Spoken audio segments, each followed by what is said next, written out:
Paz seja convosco. Amém. Louvamos a Deus por mais este segundo período em que nós estamos tratando sobre o tema da ansiedade. Um novo subtítulo: Vivendo com confiança e fé. Vivendo com confiança e fé. Uma das pessoas fora das Escrituras Sagradas mais interessantes da Idade Média para cá é de um homem, ele e sua esposa, né? E o nome dele chama-se George Miller. Era um homem crente, com o chamado de Deus. E conta, eu vou ler depois, né? Mas ele tem o ministério de cuidar de órfãos e viúvas. Não, viúvas não, só órfãos. George Miller tinha muito conhecimento acerca da fé. E pelo melhor meio que alguém pode conhecer qualquer coisa, colocando em prática. Você só tem fé se você colocar em prática. Se você não colocar em prática, como Tiago diz, a sua fé é vã. É uma fé inoperante. Sua vida na juventude foi de grande transgressão. Muita bagunça. Helena, senta do lado do papai, porque aí a Heloísa não vai querer ficar aí atrás. Vem, você tá aqui, ó. Dá para as duas sentar aqui, vem. Vai lá. Senta aí na frente. A vida do George Miller era uma vida de grande transgressão. Ele fazia muita bagunça. Por volta dos seus 20 anos, ele se converteu. Ele já havia passado um tempo na cadeia, morado nas ruas, mas a partir daí, da sua conversão, suas atitudes e seus interesses mudaram radicalmente. Realmente Cristo fez a diferença na vida dele. Depois de Miller dedicar anos se preparando para o ministério, ele foi para a Inglaterra para trabalhar como missionário entre os judeus. Foi chamado dele. Trabalhar como missionário em meio aos judeus. Ele se casou e eles se mudaram para uma cidade portuária lá na Inglaterra chamada Bristol, no ano de 1832. Quando ele chegou lá, ele ficou horrorizado com o que ele viu. Crianças, órfãos, sem lar, vivendo e morrendo nas ruas. Sujas, vivendo em ruas estreitas e apanhando restos de lixo para comer. Então, quando ele e a esposa chegaram lá, eles se depararam com esse cenário.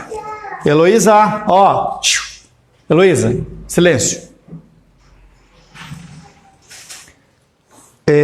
Os Miller, ele e a esposa, com uma crença inabalável na Bíblia, convenceram-se de que se os cristãos aplicassem com seriedade as Escrituras, não haveria limites para o que poderiam conquistar para Deus. Talvez você não conheça de nome eles, mas algumas histórias talvez você já tenha ouvido.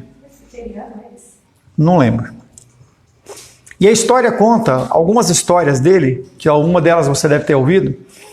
Eles tinham, sei lá, naquela época lá por volta de 120, 150 crianças, e não havia comida para aquelas crianças.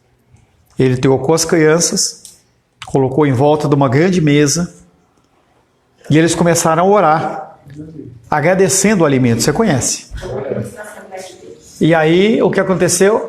Bateu alguém na porta. Olha, o caminhão, o carrinho que a gente estava levando os pão lá para o castelo, lá para, sei lá, a celebridade, para o rei lá, caiu e os pães estão frios e eu não quero. Ou os pães estão mais tostadinhos e o rei não gosta, ou está muito branquinho, sei lá. E aí, naquele momento, todo aquele povo foi alimentado. Uma outra história que talvez essa você não conheça, eles estavam pensando em ampliar o ministério com órfãos. E eles passaram na frente de uma propriedade que era enorme, meio um castelo assim, e estava à venda. Ele entrou e perguntou: quanto está custando? Aí ele falou assim: 1 milhão de libras. Aí Deus falou para ele: pode comprar. Aí ele falou assim: é meu, amanhã eu trago o dinheiro, sem ter um centavo. No outro dia, ele foi lá com doação, alguma coisa aconteceu, e ele foi lá e entregou. Então, a vida desse grupo, desses Miller, eles viviam dentro desse contexto. Foi lá e Mas, no final da sua existência, os lares que haviam estabelecido cultivavam mais de 10 mil órfãos. Ou seja, o ministério dele era 10 mil crianças.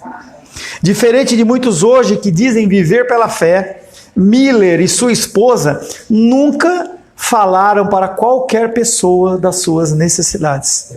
Todo relacionamento que eles precisavam era diretamente com Deus. Nunca. Sempre Deus providenciava algo de uma forma sobrenatural. Era o ministério dele. Não quer dizer que você não possa. Pelo contrário. Nós temos que falar com os irmãos das nossas dificuldades e nós podemos ajudar, a gente tem que ajudar mesmo. Mas no caso dele, o ministério dele é o ministério pela fé, em que ele não compartilhava com ninguém, exceto Deus, a sua necessidade de recursos. O Senhor sempre os proveu com abundância por meio das suas orações de gratidão e que esperavam humildemente nele. George Miller disse: onde a fé começa, a ansiedade termina. Onde a ansiedade começa, a fé acaba. É uma coisa contrária à outra. É os dois lados da moeda. Se você tem fé, você não tem ansiedade. Se você tem ansiedade, você não tem fé. É uma coisa ou a outra. Por sua vida exemplar, podemos acreditar que ele sabia o que ele estava falando. Se fizéssemos um estudo abrangente do que as Escrituras dizem sobre ansiedade, precisaríamos examinar primeiramente o que ela diz a respeito da fé. Então a Bíblia não fala necessariamente sobre a condição da ansiedade, fala, mas ela fala muito mais sobre o outro lado da moeda, que é a fé, que é a condição da fé. Hebreus 11 e 12 são os capítulos da fé. Vamos abrir Hebreus 11 e 12. Quem escreveu Hebreus? 11, capítulo 11. Hebreus 11.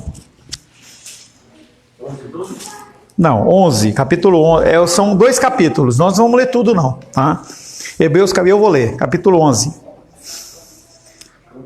Hebreus 11, verso 1. Ora, a fé é a certeza das coisas que se esperam, a convicção de fatos que não se veem. Pois pela fé os antigos obtiveram bom testemunho. Pela fé entendemos que foi o universo formado pela palavra de Deus, de maneira que o visível veio a existir das coisas que não aparecem. Esse é o princípio básico. Nós temos que acreditar que Deus criou realmente os céus e a terra.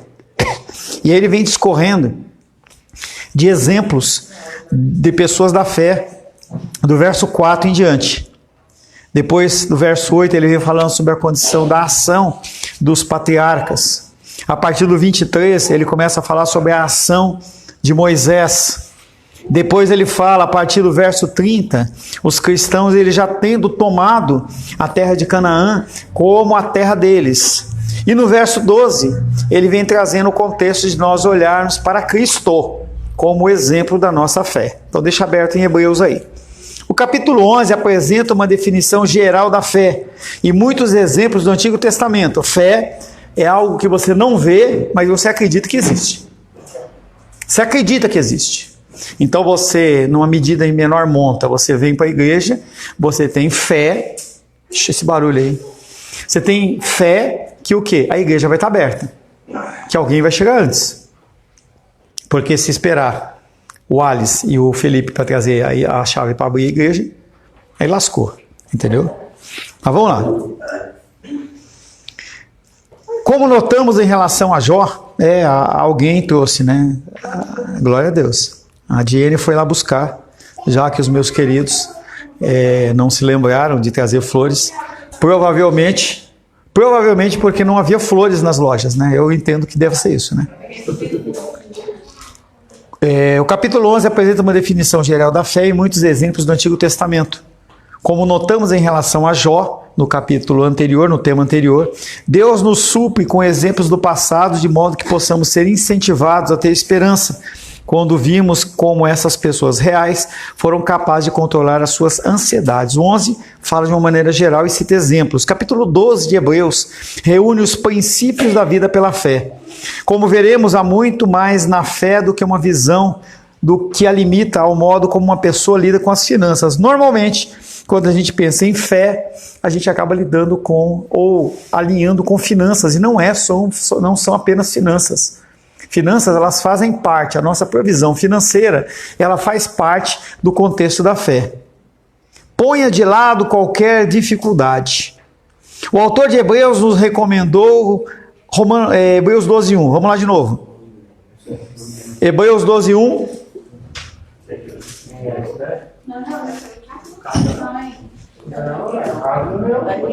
Carlos leu, acho que Esther não leu. Leu? Não, nem vi você ler. Hebreus 12:1. Portanto, também nós, visto que temos a rodear-nos tão grande nuvem de testemunhas, desembaraçando-nos de todo o peso do pecado, que tenazmente nos assedia, corramos com perseverança a carreira que nos está proposta. Então ele vem mostrando essa ilustração, que nós temos pessoas que estão à nossa volta, pela qual nós temos que tomar exemplo. Você tem que olhar, tem que se cercar dentro do possível de pessoas que sejam benditas, que possam te auxiliar. Sempre procure pessoas que te façam avançar e também pessoas que têm dificuldade para que você possa as instruir. Essa nuvem de testemunhas, ela é composta de pessoas que são com uma fé maior que a sua e uma fé menor que a sua. E ele fala, nos desembaraçando de todo o peso do pecado, ou seja, tudo aquilo que nos aprisiona. O que é que me impossibilita de conhecer mais a Deus? O que é? É o trabalho? É o excesso de trabalho? É a falta de trabalho? O meu cônjuge está sugando as minhas energias? Lógico que você não vai abandonar, né? O Wallace lá já fez o movimento, entendeu? É hoje, não, depois, entendeu? A Ingrid é uma bênção na vida do Wallace. Desembaraçando-nos de todo o peso e do pecado. Que tenazmente, será que tenazmente tem a ver com a cola tenaz? Luísa? Não. Que tenazmente, ou seja, perseverantemente nos assedia. Corramos com perseverança a carreira que nos está proposta. Qual é a carreira que o Senhor tem para você? Para você. O que Deus tem para você? É financeiramente? Não. É o quê? Espiritualmente. O que Deus? Eu comecei a conversar com um rapaz, que eu dei curso lá em Teresina, e aí ele falou comigo das dificuldades que ele tem, e ele falou, pastor, eu preciso me libertar desse pecado, dessa dificuldade, porque toda vez que eu penso ou intento trabalhar dentro do ministério, isso me acusa, e eu acabo ficando inerte.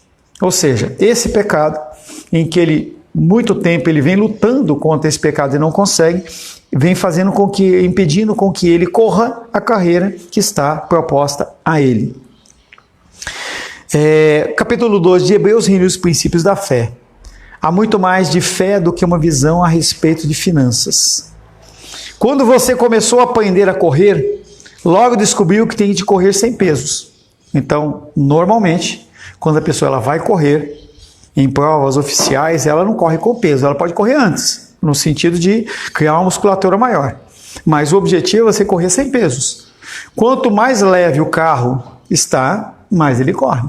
Então, quando você monta um carro de Fórmula 1, por exemplo, o objetivo é usar a liga mais leve possível, mais resistente, mas mais leve possível, para que ela não faça o quê? Dê mais dificuldade para o motor atingir altas velocidades.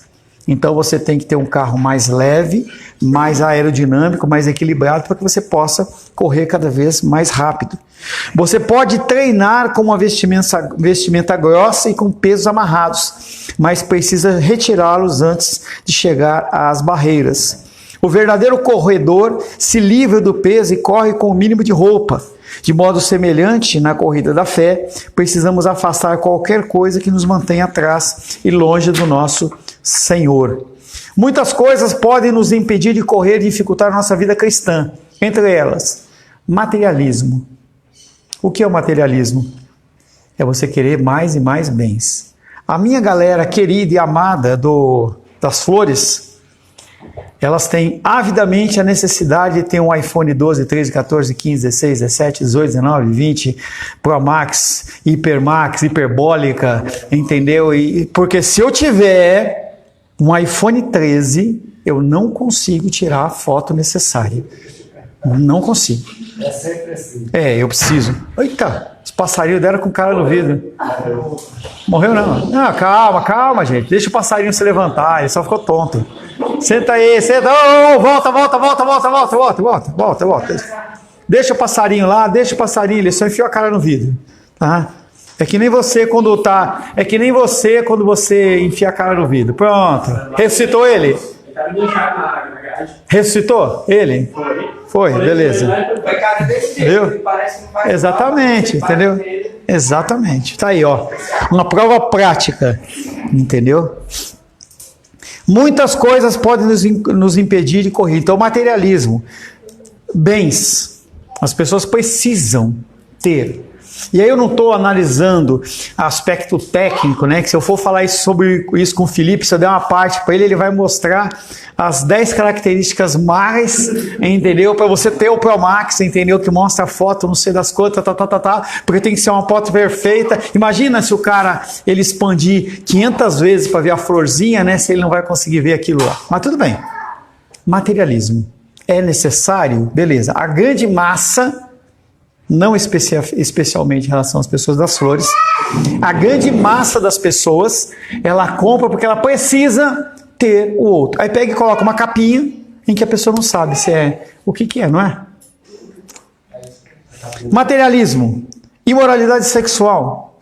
A grande dificuldade das pessoas nos dias de hoje, imoralidade sexual. Ambição excessiva, querer crescer muito mais do que você realmente necessita. Eu quero ter uma vida abençoada, beleza, mas você precisa de tudo isso. Será que é necessário que você trabalhe de manhã, de tarde, de noite, você esteja o tempo inteiro trabalhando, juntando dinheiro? Heloísa, silêncio. Será que a gente precisa ter tudo isso, recurso financeiro, para a gente ser feliz? Ambição, o que você falou? Excessiva. Ambição excessiva. Quero que vocês sejam prósperos financeiramente, mas é necessário tudo isso? Quando o nosso querido irmão Wallace, que muitas vezes tem sido opresso, né? Levanta. Ele abriu 2 lojas e eu criei no meu coração a preocupação. Eu falei, se ele intentar ficar com 2, não vai dar certo.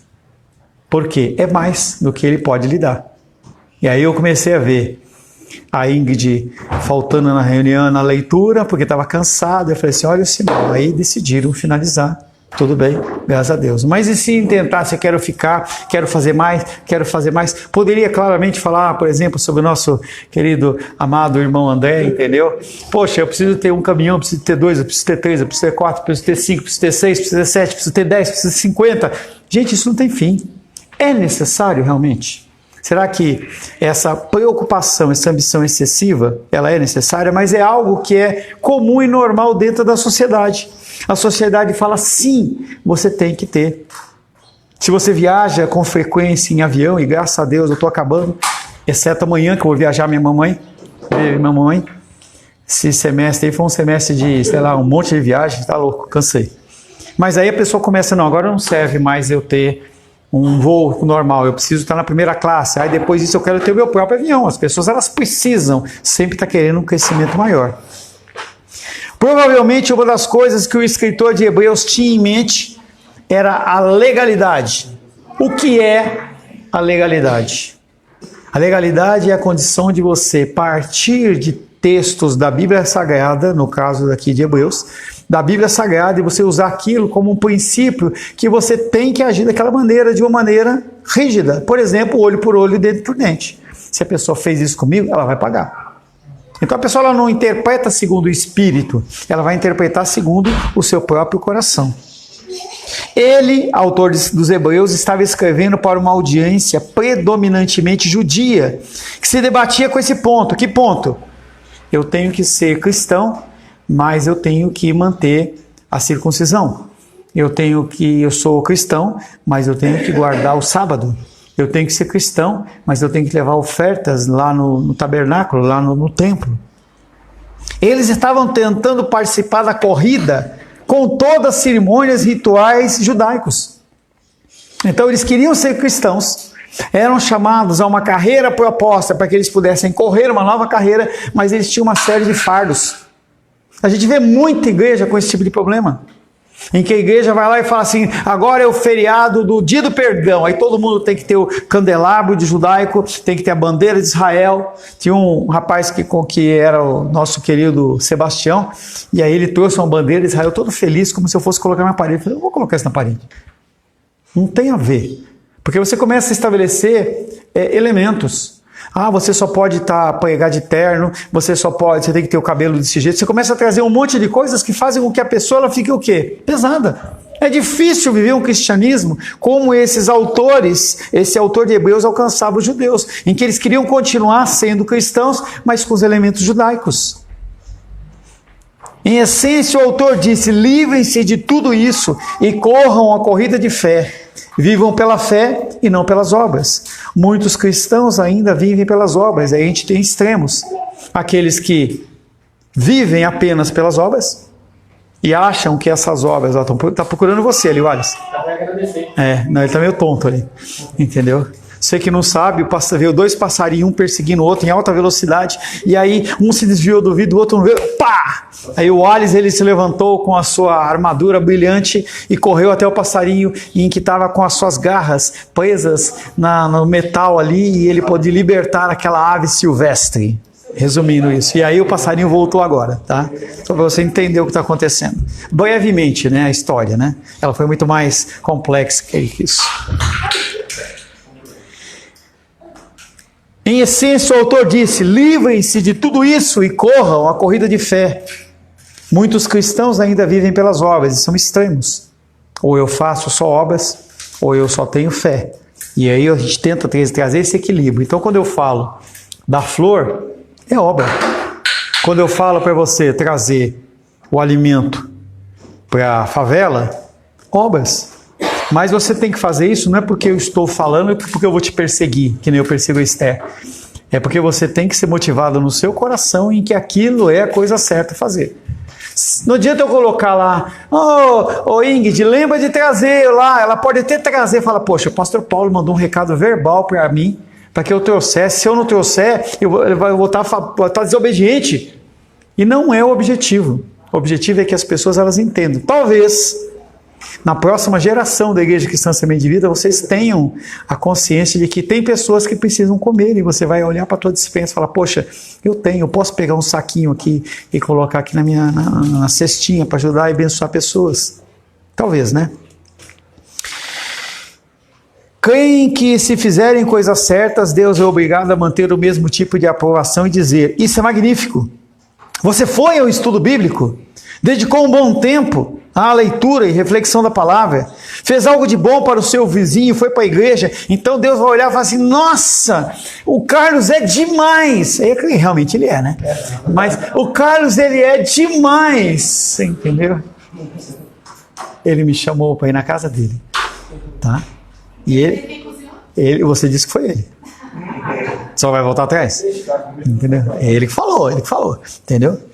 As pessoas elas ficam buscando serem ovacionadas dentro das suas atitudes. Heloísa, tá com pulga hoje? Se essas coisas são feitas no transbordamento do amor por Jesus Cristo como atos de devoção, é maravilhoso. Se cada ação sua, ela é feita segundo a orientação do Senhor, pelo constrangimento do Espírito Santo, é bendito, é maravilhoso. Agora, se você faz isso para receber reconhecimento, ou você faz para que eu não cite você como uma pessoa que não fez alguma coisa, isso não é aceito diante do Senhor. Há muitos cristãos que pensam que estão merecendo o favor de Deus dessa maneira.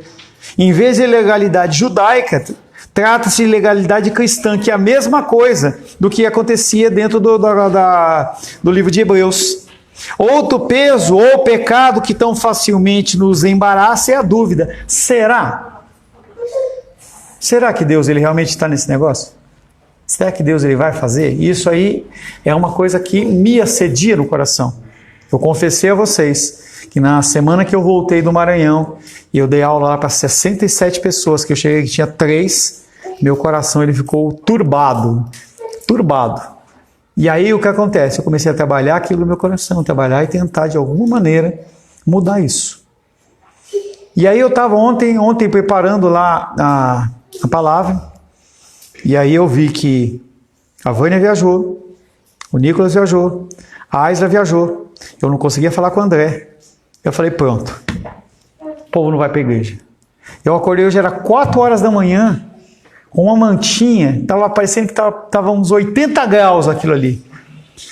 Eu olhei e falei, não vou deixar esse problema abalar o meu coração.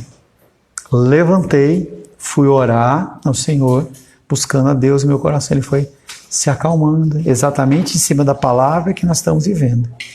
Em cima da palavra que nós estamos vivendo, nós temos que lidar com essa condição da dúvida. Será que o que a gente planejou, ele vai realmente dar fruto? Será que o meu trabalho, o meu casamento, o meu curso, será que a minha igreja, será que as coisas que eu estou intentando fazer, elas vão dar certo? Será que Deus está nesse negócio? Então a dúvida é um dos grandes inimigos que vai gerar em nós a ansiedade. Se eu tivesse permitido que aquela coisa tivesse tomado no meu coração, a dominical hoje ela seria outra dominical, mais fria, uma dominical mais dura. Não dura porque a palavra de Deus falou, mas porque o meu coração estaria duro. Então a gente tem que tomar cuidado com a dúvida. Um crente pode afirmar com sentimento de verdade, Filipenses 4,19. Olha lá, Filipenses 4,19.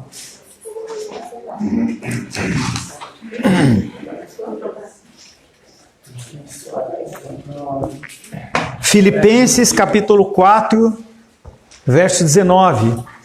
É agora você, Ingrid? É você? Bíblia nova, bonita, hein? Vai lá. E o meu Deus, segundo a sua riqueza em glória, há de suprir em Cristo Jesus cada uma de vossas necessidades. Ou, se eu estivesse orando, das minhas necessidades. Isso chama-se orar em primeira pessoa. Meu Deus, segundo a riqueza em glória, há de suprir em Cristo Jesus cada uma das minhas necessidades.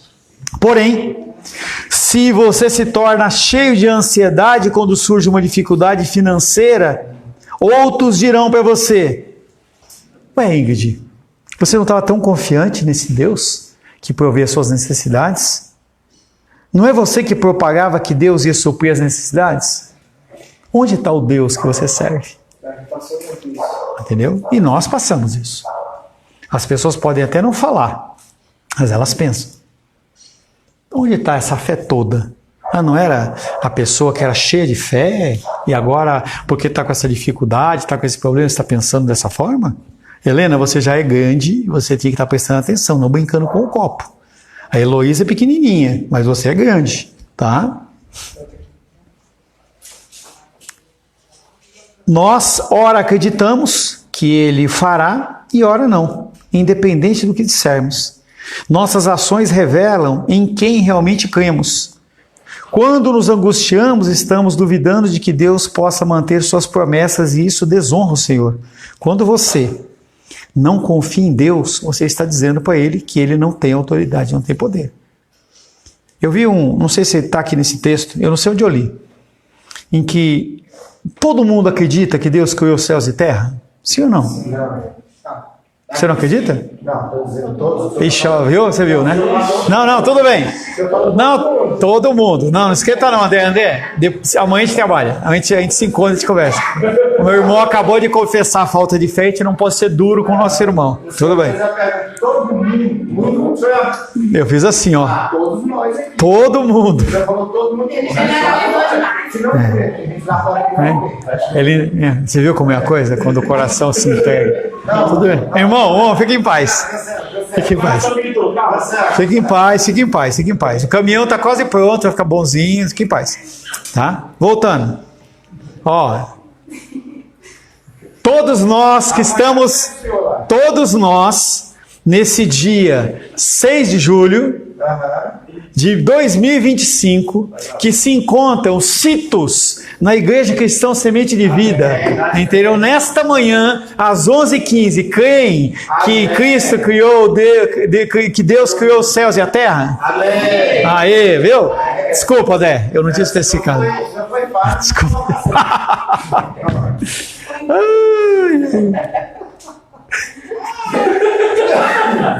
A gente ri, né? Fazer o quê? A gente não tem muito dinheiro, mas a gente ri, né? Como é que a gente duvida que esse Deus que criou os céus e a terra, ele vai deixar de suprir as nossas menores necessidades? Como? E isso funciona para mim e para vocês também. Essas situações, elas são normais e comuns nas nossas vidas. E nós temos que aprender a lidar nessa situação. Nós, ora, acreditamos que Ele fará e ora não. Independente do que dissermos. Independente do que você diga, nós não confiamos. A Bíblia ainda chama a atenção para que nós, se nos sacrificarmos pelos motivos inapropriados, Deus nos recompensará. Mateus capítulo 6, versos 3 e 4. A Bíblia ainda nos chama a atenção para que, se nos sacrificarmos pelos motivos apropriados, Deus nos recompensará. Mateus capítulo 6, versos 3 e 4.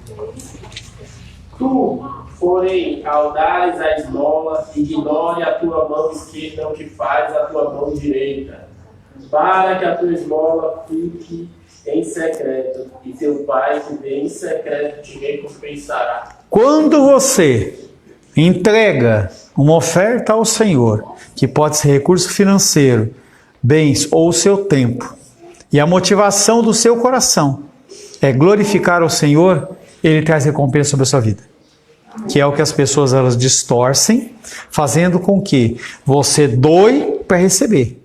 Isso aí você vai lá na macumba, e aí a macumba você vai lá e entrega farofa, entrega pinga e tal, e aí o Exu vai lá e te dá o que você quer. Tá? Na igreja não é assim que deveria funcionar, mas muitas vezes a gente vê exatamente esse quadro. A pessoa ela vai entregar alguma coisa a Deus porque ela quer alguma coisa em troca. Dizemos que cremos nesse princípio, porém frequentemente achamos difícil pô-lo em prática.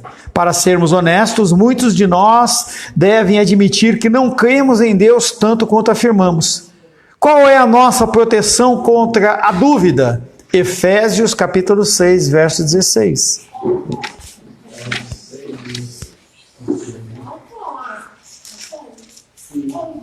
Efésios 6, 16.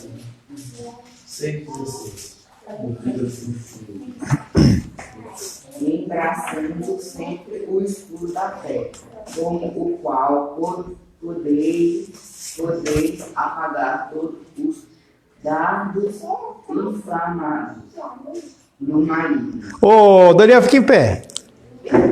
Fica em pé aí. Deixa a Bíblia no banco. Imagina você embraçando o escudo da fé. Como é que você colocaria esse escudo da fé? Exatamente. Assim, de lado ou na frente? É exatamente isso. Então, diante de qualquer situação, poderia ter falado do Pedro, né? Que o Pedro que ele é o cara que, né, o cara tá imaginando, entendeu? Entendeu? A ideia é você colocar sempre o escudo da fé diante do quê? Está passando a luta de dificuldade, você coloca na frente e fala assim, não, eu acredito que isso vai resolver, não é uma historinha não. Quando Satanás lança suas tentações, nós as barramos com o... Vai lá, Pedrão. Imagina isso. Ah, o Pedrão já... Olha lá, ó. É isso aí, hein? Isso aí, Pedrão. Jenny não viu. Faz pra Jenny ver, vai lá. Viu? Esse é crente, hein? Isso nos arma com uma atitude que diz: Satanás, você é um grande mentiroso. Nada do que você diz é verdade. Mas tudo quanto Deus diz é. Por isso acredita em Deus. Quem que fez isso no Evangelho de Mateus capítulo 4? Quem fez isso em Mateus capítulo 4? Jesus, não estamos? Exatamente. Tá? Toda vez que pecarmos, é por acreditarmos em Satanás e não em Deus. Você só vai cometer pecado quando você acreditar mais em Satanás do que acreditar em Deus. O autor de Hebreus desejou que os crentes se livrassem das suas dúvidas e quaisquer outras coisas que os impedissem e corressem essa corrida com confiança, compreendendo, Romanos 12, 2? Não se conformeis deste mundo, mas transformai para viver boa, perfeita e agradável vontade de Deus. Tá? Compreendendo que tem excelentes exemplos daqueles que viveram a mesma vida de fé, participando na mesma corrida e triunfaram. E a gente olha para as pessoas que estão nas Escrituras Sagradas como exemplos de fé, que eles lutaram e venceram, mas também rodeado pela nossa nuvem de testemunhas, a gente pode olhar para o Pedro, olhar para o Felipe, para o Carlos, entendeu? Para a Heloísa, entendeu? Para o Daniel, entendeu? Olhar e ver as lutas e dificuldades que as pessoas passaram, entendeu? E como exemplo. E esse exemplo ele pode ser sim seguido, que a gente vê a pessoa vencendo. E claro, a nossa querida e amada Esther, em que a gente vê todo esse caminho e de luta e dificuldade que eu tive o privilégio de caminhar com ela, em que nós podemos ajudar Daniel, ajudar a Manu, no tempo em que o Carlos ainda não tinha sido levantada para auxiliá-la, em que ela exerceu com diligência e sabedoria, em que ela chorávamos juntos, mas que ela nunca abandonou o barco dela, ela sempre continuou trabalhando e lutando para a glória do Senhor. Senhor, em nome... Agora eu enchi tua bola, hein? Você gostou, né? Agora sim, obrigado. Né? Não acostuma não, tá? Senhor, em nome de Jesus, louvamos, adoramos e bendizemos o teu nome por esse início de estudo. Pedimos, Pai querido, que o Senhor continue nos guiando, nos abençoando, nos mostrando, Pai querido, como viver uma vida com confiança em fé no nosso Deus. Oro em nome de Jesus. Amém. Graças ao nosso bom, querido e amado Deus.